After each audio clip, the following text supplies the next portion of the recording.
UFC Fight Night, Brandon Royval versus Tatsuro Taira just took place. Brandon Royval beat Tatsuro Taira. I went 9-3 on this event. I'm going to give a quick recap on the entire event, starting with the first fight of the night, going all the way up to the main event. So, the first fight of the night, I had Lucas Rocha winning this fight. To be honest, both of these guys had been out of the UFC for a while. Clayton Carpenter hadn't fought since like February of 2023, so I wasn't too confident in him coming back and beating Lucas Rocha, because Lucas Rocha looked pretty good in his Dana White Contender Series fight, but Clayton Carpenter looked incredible in this fight, beat Lucas Rocha up on the feet in the first round, cut him on the eye pretty bad. Second round came along, took him to the ground and submitted him with ease. Good win for Clayton Carpenter. Gave me my first loss of the card. Second fight of the night, Cody Haddon against Dan Argueta. Dan Argueta was talking all this shit about how he was going to show levels to Cody Haddon. And then what happened? Cody Haddon pieced him up for 3 rounds. 30-27s across the board. Beat him the fuck up. Dan Argueta was trying to show levels by stalling the fight against the cage.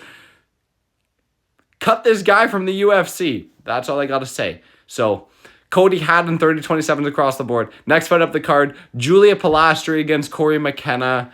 Corey McKenna was scaring me. This girl, she was swinging fucking heat. I'm telling you. She was swinging heat against Julia Pilastri. She probably took the first round, I would tell you.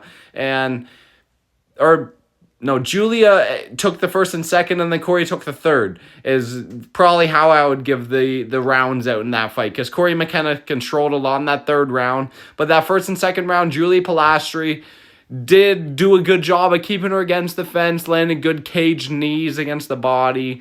Julia Pilastri, good win against Corey McKenna there. Corey McKenna, she's losing against Elise Reed and just nobodies. Who? Come on. She's not good. That was a easy pick, to be honest with you. Julie Pilastri by decision. That was like a lock of the century. Next fight up the card, Junior Tafa versus Shafir Sheriff, or whatever the fuck his name is. I don't even know. But this guy, Sean Sheriff, that's his name. Sean Sheriff. I kept messing up his last name throughout the week, saying his last name was Shafir instead of Sheriff. But yeah, Sean Sheriff, that's his name. Junior Tafa looked terrible this first round, guys. Let's cut both of them from the UFC. Neither of these heavyweights are good enough.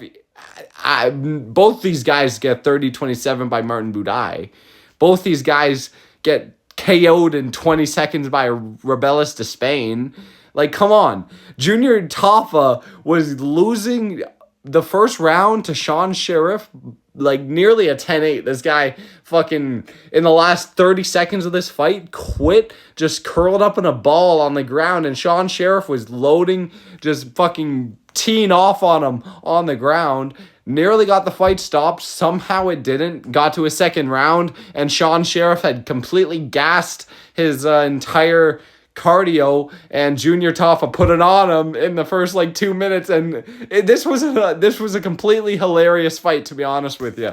I thought it was gonna be 2 marshmallows rolling around on the ground with Chris Barnett and Junior Tafa, but instead we got 2 completely shit fighters that had no cardio at all, and they just fucking slugged it out until one of them had nothing else to give. And Junior Tafa won the fight, but neither of them belong in the UFC, so let's cut both of them, because neither of them belong in the UFC. I hate Junior Tafa, but a lot of these people are going to be like, oh, Tafa gang, Tafa gang, Tafa gang, because they saw Justin Tafa fight, but Junior Tafa is really bad, guys.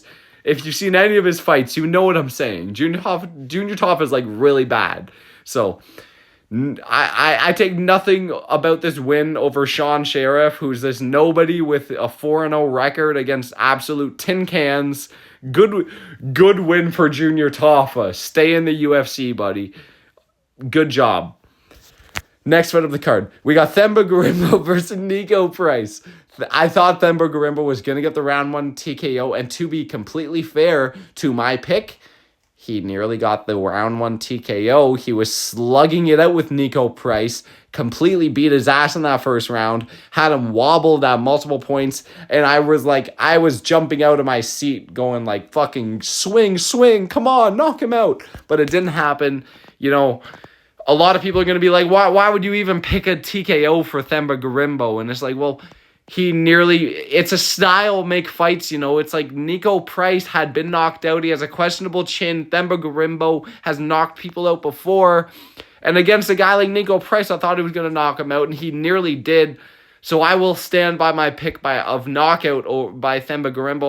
I will stand by that pick all day, even though it didn't happen. I will stand by that pick. But Themba Gorimbo got the decision win, so good win by him. And next fight up the card, we got Pat Sabatini beating Jonathan Pierce, the easiest win of the entire card. Pat Sabatini took him down and took his back in the first 20 seconds of this fight. And Jonathan Pierce had nothing, just had his back taken, backpacked, and Pat Sabatini got the rear naked choke in 2 or 3 minutes. So effortless win by Pat Sabatini, underdog money. Pat Sabatini by submission, I called. Jonathan Pierce is a little bitch. I told you this, guys. A lot of people are saying JSP, oh, JSP's so good. You hear an acronym and you fucking go nuts. What are you talking about? JSP has shown that he's not good, guys. He's shown he's not good. Even when he's winning, he threw the fight away against Joe Anderson Brito. So how are you going to hold that to any stock against his name? He threw the win away. So good win for Pat Sabatini. Next fight of the card, we got Ramazan Tamirov completely destroying CJ Vergara in the first round. This was effortless money. Tamirov has shown he's a killer before the UFC, and CJ Vergara had to sprint away from Daniel Lacerda to survive. If you are looking into these fights before you bet on them, you knew Tamirov was winning. I gave this to my Discord. If you're not in the Discord, get in the Discord. Go to the link tree in my bio. Get in that Discord, guys, because I give out these picks all the time. Tamirov by KO was fucking effortless. This was easy money. Easiest money on the entire card. Next fight up the card. Daniel Rodriguez versus Alex Morono. This was a dicey one. The first round, Alex Morono was looking pretty good, showing his speed. He wanted the win back from Nico Price. He didn't want to get down immediately in the fight. He was showing his speed, and Daniel Rodriguez was not prepared for it. And he won that first round. But second round came along. Daniel Rodriguez put it together, was landing more combos, getting out of range, coming back in with a counter strike against Alex Morono. And halfway through that second round, I noticed something. Alex Morono had a hematoma developing on his forehead there. So I went and put a live bet on Daniel Rodriguez, and what a good live bet there, because Alex Morono started to fade. Daniel Rodriguez put the pressure on him, won that second round, won that third round as well, and took home a split decision. It was a really close fight though still. Good win for Daniel Rodriguez, but it was a really close fight. It had me sweating. Next fight up the card, we had Grant Dawson against Rafa Garcia. Oh, this one hurt because I put money on Grant Dawson by decision, and obviously he got his first finish of his entire career pretty much against Rafa Garcia in the second round by TKO. Great win for Grant Dawson, but come on, the time I bet on you by decision, you decide to get a finish. Good win for Grant Dawson, nevertheless. And he gets on the mic and he talks about how his wife has a dump truck that you can bounce a quarter off of. Let's see it. Let's see it, Grant. Let's see it, buddy. Next fight up the card. This was my second loss of the card, so I went on an absolute heater. Come on. 8 wins in a row after? Come on. You can't stop me. Until I bet on Jared Gooden. Why would I bet on Jared Gooden? I don't know. I just didn't have faith in Cheaty. I've bet on Cheaty before, and he's let me down, so I'm hesitant against him. I'm hesitant, but he looked good. He kept it against the fence. He got taken down immediately in the fight, but he got up, and he kept it against the fence, was landing good knees, good elbows against Jared Gooden. Just landed a lot of significant strikes against him. It was undeniable. Cheaty won 30-27, I'm pretty sure, across the board. Good win by him, and he was my second loss of the card. On to the co-main event, Brad Tavares versus Jung Young Park. Brad Tavares looked really good this first round. He knocked down Young Park with like a 1-2, followed him up on the ground, but Young Park got up. And by the end of the first round, though, it was looking like Young Park was putting the pressure on him, and Brad Tavares was looking like he was starting to fade. And that synopsis was, it kind of looked good because Young Park put the pressure on him in the second round as well, won the second round and the third round, and took home that. It was a split decision victory, though, but really close fight. And Young Park edged it and took home that decision win. Good win by him. And on to the main event of the evening. Brandon Royval won over Tatsuro Taira. I thought Tatsuro Taira was going to get the submission. He had a lot of opportunities in this fight. But on the feet, he just was getting pieced up. It was a lot of people were saying it was going to happen. I thought maybe Tatsuro Taira was going to be able to bridge the gap a little bit. Because he's a young guy, he's going to be making the improvements and all this and all, but he didn't.